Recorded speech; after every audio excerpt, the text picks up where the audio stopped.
fais part donc de mon haul lecture acheté à Cultura aujourd'hui. J'ai acheté pas mal de livres pour les enfants également.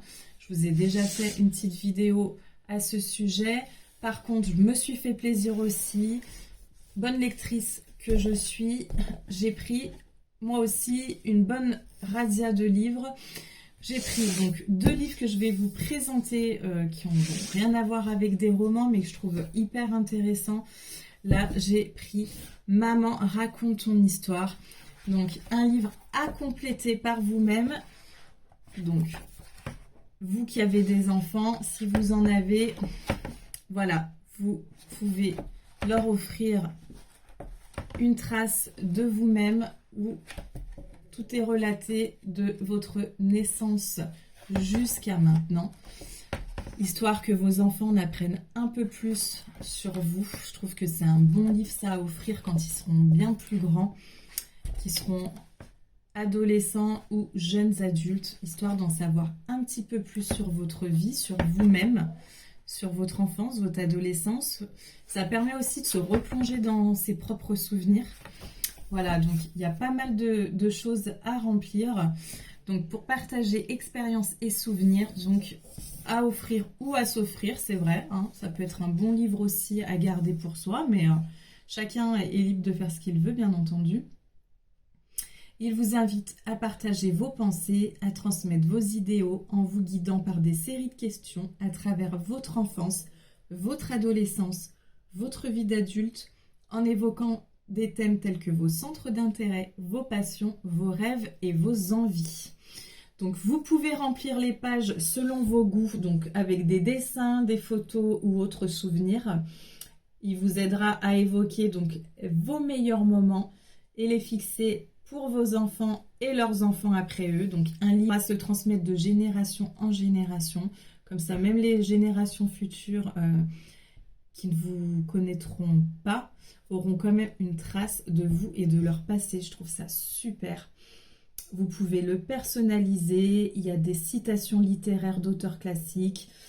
Ça va faire le lien entre les générations qui composent votre famille en enrichissant vos relations et laissant une trace indélébile de la personne qui en sera l'auteur. Donc c'est un cadeau à faire à vos enfants. Dans le même thème, alors là en plus c'était dans le rayon des cadeaux pour la fête des grands-mères dimanche. Donc si vous ne savez pas quoi offrir aux mamies, pareil, un bon petit livre à remplir. J'aimerais connaître ta vie. Donc un gros livre par contre là. Il est grand en taille, il y a beaucoup plus de pages. Mais pareil, franchement je trouve les images trop belle. On a envie de feuilleter le livre. Vous voyez, il y a plein de thèmes. Vraiment, ça relate tout depuis la naissance. Vous avez des petites notes. Par exemple, quelques jeux et jouets emblématiques des années 80-90. Voilà, donc en plus, vous avez des petites... Vous avez des petits liens historiques des années, de leurs années. Vous avez un bel arbre généalogique à remplir. Et franchement, voilà, plein de notes à faire. Un coin pour mettre les photos. Donc, grâce à ce livre, vous allez pouvoir retracer votre histoire familiale afin de la transmettre à vos petits-enfants et bien sûr aux générations futures. Organisé en différents chapitres qui suivent votre parcours de vie, cet ouvrage vous guide dans la retranscription de vos souvenirs grâce à des questions.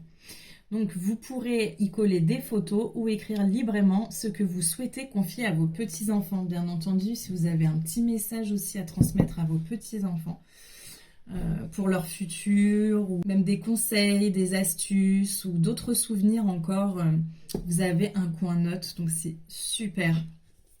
C'est un beau livre à bien conserver dans les familles et à transmettre. Dans le sommaire, bien entendu, vous avez un avant-propos avec un message destiné à ma mamie et un message destiné à mon petit enfant. Donc, en plus, vous avez un exemple de comment écrire, par exemple, une lettre. Si vous ne savez pas par quoi commencer, que dire. Voilà, vous avez dessus, du coup, vous aurez l'exemple pour vous aider. Donc, raconte-moi notre famille, nos origines, ton cercle familial. Donc, sur l'enfance, ta naissance, ta petite enfance, ta maison, la vie au quotidien, les courses et les repas, tes loisirs et tes amis à l'école. Pour l'adolescence, vous avez la partie au collège, au lycée ou en apprentissage, la mode, tes journées, les courses et les repas, tes activités, tes rêves, tes amis. Raconte-moi les fêtes et les vacances, donc les fêtes et les vacances, tes études et ton métier. Raconte-moi papy et toi, donc ta rencontre avec papy, votre mariage, la vie à deux. Raconte-moi quand tu es devenue maman. Raconte-moi quand tu es devenue mamie avec à ma naissance et je suis grand maintenant, enfin presque. Un questionnaire de Proust pour nous deux et un petit message pour terminer. Voilà, donc vous pouvez même aussi, je vois qu'il y a des petites notes aussi même pour mettre des recettes de cuisine, si vous avez vos propres recettes familiales à transmettre. Voilà, franchement c'est une mine d'or pour les futures générations. Moi j'ai craqué. Ma mère recevra ça donc pour la fête des grands-mères. Comme ça, je pense qu'elle aura aussi l'émotion de pouvoir se remémorer ses souvenirs, de vouloir aussi transmettre à ses futures générations. Je trouve que c'est un hyper beau cadeau. Alors maintenant, on va passer au roman que j'ai acheté. Alors, premièrement, j'ai le roman La Flamme et le Papillon d'Aurélie Tramy. Donc je connais pas cette autrice. Pour l'histoire, c'est l'histoire d'Alice, donc une étudiante à Aix-en-Provence qui arrondit ses fins de mois en travaillant dans un café. Elle retrouve tous les jours Elvire, donc une dame plus âgée. Mais malheureusement, sa vie va être bouleversée car un scooter va renverser la petite mamie. Et bien entendu, elle va mourir dans les bras de Alice. La septuagénaire a décidé de léguer ses biens à l'étudiante. La jeune fille, elle n'a qu'une idée en tête, c'est rendre justice à son amie qu'elle aimait. Elle va donc vouloir enquêter sur son ancienne amie. Pourquoi l'a-t-elle choisie? Était-ce vraiment un accident? Et quel secret lui cache-t-on? Donc moi j'ai hâte de découvrir ce roman. Il y a plein de suspense dedans. J'ai envie de savoir pourquoi cette étudiante, quel secret lui a-t-on caché? Et alors, quand ils vous écrivent dans le résumé « Était-ce un accident ?», on a envie vraiment de savoir le pourquoi du comment. J'ai pris également Le monde que l'on porte d'Alia Cardin, ou Cardine, je ne sais pas comment on prononce le nom. Je ne connais pas non plus cette autrice. Le livre est assez court à lire. Et là, donc, nous sommes dans la famille de Rose, où les femmes règnent, donc un bon clan féminin. Elles sont accoucheuses de mère en fille, mais le destin de Rose va être bouleversé par un drame, malgré une voie normalement toute tracée. Et nous avons également Ella, donc une enseignante qui va s'évanouir, se retrouver sur le sol devant ses élèves et faire plusieurs malaises. Bien entendu, elle va vouloir pousser un petit peu les recherches, savoir pourquoi elle fait autant de chutes et elle va découvrir des choses qu'elle n'avait jamais imaginées. Donc dans ce texte, on va suivre apparemment donc les deux versions de ces deux femmes, donc de Rose et d'Ella. Et encore plein de suspense, plein de choses à découvrir. Moi qui est fan de psychogénéalogie, là, on est en plein dedans. Là, ça nous relate vraiment les traumatismes du passé sur les générations futures et tous les secrets de famille. Donc, franchement, j'ai hâte de découvrir ce livre, d'en apprendre un peu plus. Nous avons ensuite, donc, pour ce livre, Les lettres de Rose, donc de Clarisse Sabart. Donc c'est une autrice que je connais, j'ai quelques livres d'elle. Donc ça raconte l'histoire de Lola qui a été adoptée à l'âge de 3 mois. Elle grandit, elle a 30 ans et elle travaille dans le salon de thé de ses parents. Son rêve, c'est de devenir libraire, donc que je la comprends. Sa vie bascule lorsqu'elle apprend que sa grand-mère biologique décède, mais attention, celle-ci lui lègue sa maison dans le village d'Aubéry. Elle va découvrir là-bas des lettres et des objets qui vont la plonger dans les mystères de ses origines. Pareil, on est encore en plein dans la psychogénéalogie, mais alors là, par contre, avec une famille inconnue. Ça nous donne envie aussi de découvrir tous ces secrets, tous ces traumatismes passés. Mais attention, les habitants ne voient pas d'un bon œil l'arrivée de cette étrangère, notamment Vincent, son cousin. Voilà, donc c'est vrai, elle n'est pas connue dans la famille, elle arrive, je pense que le cousin est un peu jaloux, elle hérite d'une maison alors que personne ne la connaissait. Et pour finir, une petite histoire d'amour dans un roman, comme d'habitude, avec le beau Jim qui éveille en elle plus de sentiments qu'elle ne le voudrait. Donc, plein de découvertes sur son passé, une découverte de sa famille, et puis un amour naissant, un livre avec de la romance et un peu de psychogénéalogie, des traumatismes. On va pouvoir découvrir tous les secrets de cette famille, peut-être découvrir aussi pourquoi elle a été abandonnée, entre guillemets, elle a été adoptée, mais pourquoi elle a été abandonnée par sa propre famille à 3 mois. Nouveau livre avec Sophie Jomain, Il était une fois, Gâteau d'amour. Donc Sophie Jomain, c'est une autrice pareil que j'aime bien. J'ai quelques livres d'elle. Et là, celui-ci, je pense que c'est une nouveauté. Ça se lit assez facilement, généralement. Et donc l'histoire, c'est l'histoire donc d'Annabelle qui va vivre quand même 21 ans sous l'emprise d'un homme influent et manipulateur. Donc on est en plein dans une histoire toxique avec un homme pervers et narcissique. Elle va quand même vouloir retrouver sa liberté malgré ses peurs et va réussir à le quitter. Donc là pareil, je pense que ça peut être intéressant de se mettre à sa place, de découvrir un petit peu ses émotions. Elle va quand même retrouver son amour de jeunesse qui va faire irruption dans sa vie. Là, Annabelle, elle va plus trop savoir où elle en est. Je pense qu'elle s'est fait une assez dure opinion de l'amour, malheureusement, avec son ex. Et là, il va falloir qu'elle refasse confiance à Antoine, qui pour lui, Annabelle a été et restera son unique amour. Donc lui, je pense qu'il est à fond dans la bienveillance. Elle, bien entendu, elle est sur ses réserves, forcément avec ce qu'elle a vécu. Elle ne pourra pas faire confiance comme ça de nouveau.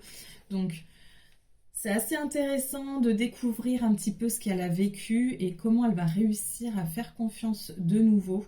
Ça pourra peut-être aider certaines personnes aussi qui sont peut-être dans des relations amoureuses assez compliquées. Voilà, donc un bon livre en perspective.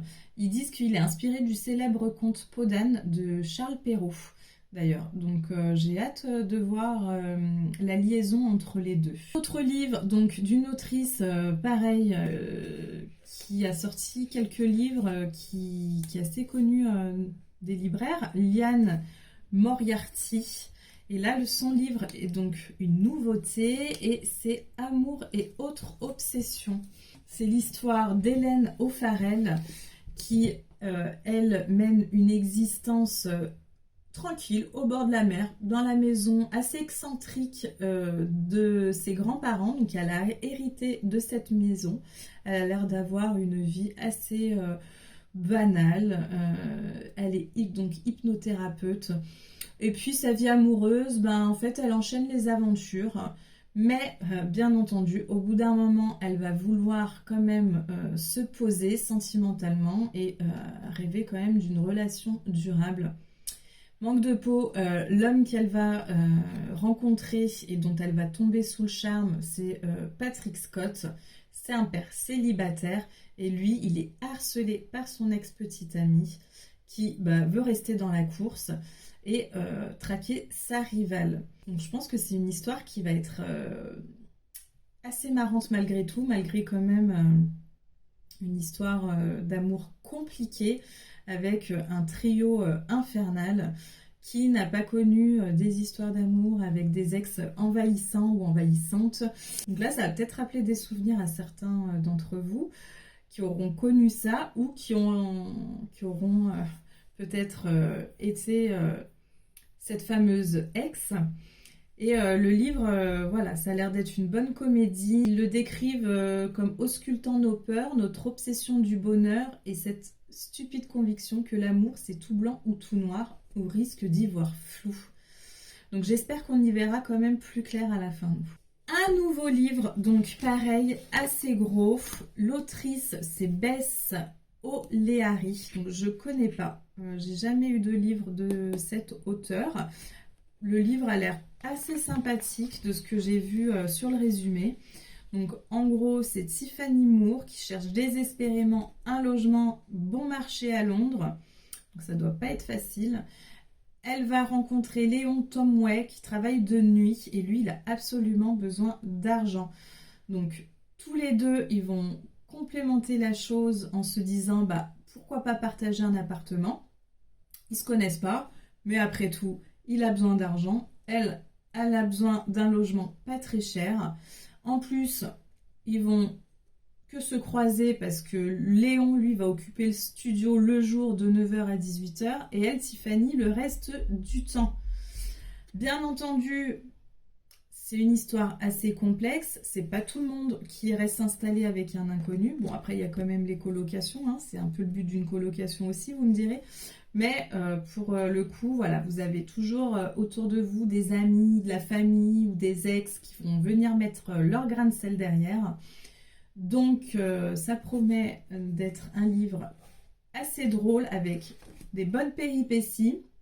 On va découvrir comment les deux colocataires vont apprendre à se connaître, s'ils vont réussir finalement à vivre comme ça, finalement écouter les autres ou pas, comment ils vont réussir à s'apprivoiser finalement.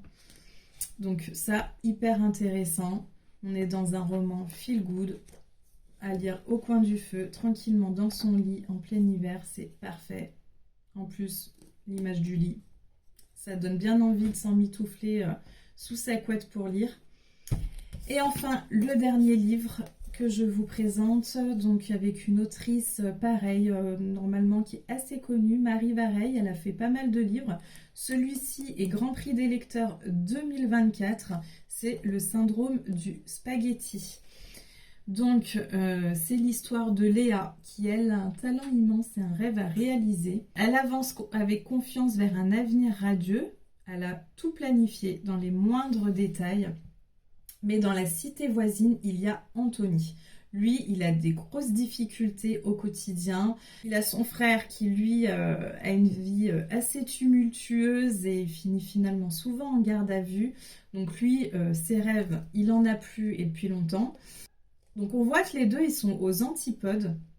Mais finalement, il va arriver quelque chose à Léa. Sa vie, elle va s'écrouler.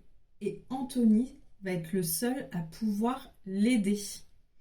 Donc j'ai hâte de savoir qu'est-ce qui va arriver à cette Léa qui a l'air d'être hyper optimiste, qui a des rêves plein la tête, et comment quelqu'un qui a perdu espoir en la vie, comment finalement lui va pouvoir l'aider et peut-être finalement va-t-il retrouver espoir. Est-ce que lui finalement ne va pas retrouver espoir et est-ce que les deux vont ne pas s'aider mutuellement en fin de compte? Voilà, donc je pense que c'est un livre plein de sagesse qui a beaucoup à nous apprendre. Donc là pareil, je suis impatiente de pouvoir le lire, de savoir le final de cette histoire. Donc j'en ai fini pour ce haul lecture. Voilà, vous avez vu, j'ai fait le plein moi aussi. Si vous avez déjà lu ces livres, que vous les connaissez, n'hésitez pas à faire des commentaires pour savoir ce que vous en avez pensé, pour pouvoir nous guider sans trop spoiler bien entendu.